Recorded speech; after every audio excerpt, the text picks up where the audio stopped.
Video on rate cuts and labor participation. So just to follow up on my previous video, I predicted that there's no way in hell we're going to get rate cuts because of the tariff inflation, and because tariff inflations are going to it's not going to be one and done. It's going to be like over a course of whatever they said. I did not know that the Fed was going to pull out fate out the hat, right? I did not know they were going to pull flexible average inflation targeting out the hat. So that's my defense as to why I'm wrong on that. But I still do believe that a lot of people are misinterpreting the jobs data, right? And I could be completely wrong, but from my experience, I don't think that it's that we're opening less jobs. It's more so that instead of opening new jobs, we're backfilling old jobs, because we have to account for the fact that a lot of companies, or this is just one company, right? This is only just from what I'm gathering from one company, right? The company that I previously applied for, now I'm working for, they said, they like specifically told me, so a lot of job openings, there's going to be a lot of job openings because we're not going to deal with H-1B visas anymore. And so yeah, when companies, if this is like a signal for all the, or this is like an example of all the other companies, right? Then obviously you're not going to have new job openings, because you have to backfill the people that you're going to get rid of, because you don't want to deal with the H-1B visas anymore. So it's not, people are worried about labor participation, and I think that what we really have to worry about is the wage price spiral. Because if you get rid of this giant population of visa workers, H-1B holders, then you have to account for what happens if we have too many job openings because we kicked out too many people and there aren't enough people working.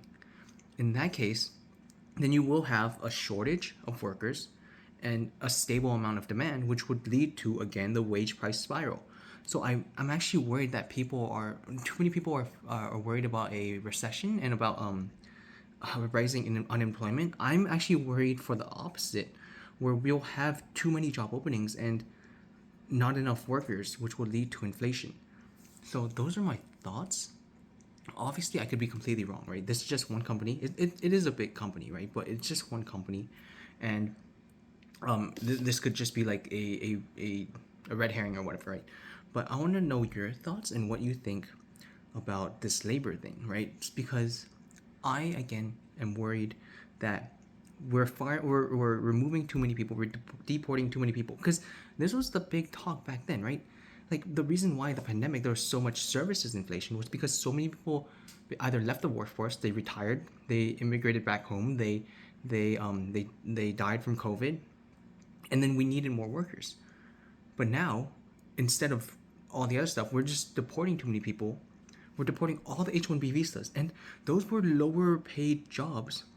Yeah, you could say that. Oh well, I mean, there was a law that prevented companies from paying H-1B visas less. But you know that even though there's a law, people are still paying those people less, right? Because those people holding H-1B visas, they're more worried about not having a job, because that what job is allowing them to stay there. So they're more willing to accept the fact that they're not getting a raise, or to accept staying at a job even though they're not getting a raise, than people that are actual citizens. Because if they don't get a raise, if for no regular citizens, if they don't get a raise and they feel like they're being compensated inadequately, they'll leave. But then if you're holding H-1B visa and you can't leave because because they're basically holding you by the balls, right? So those are my thoughts. I think that we have to worry about this labor shortage more than a labor participation problem. Those are my thoughts.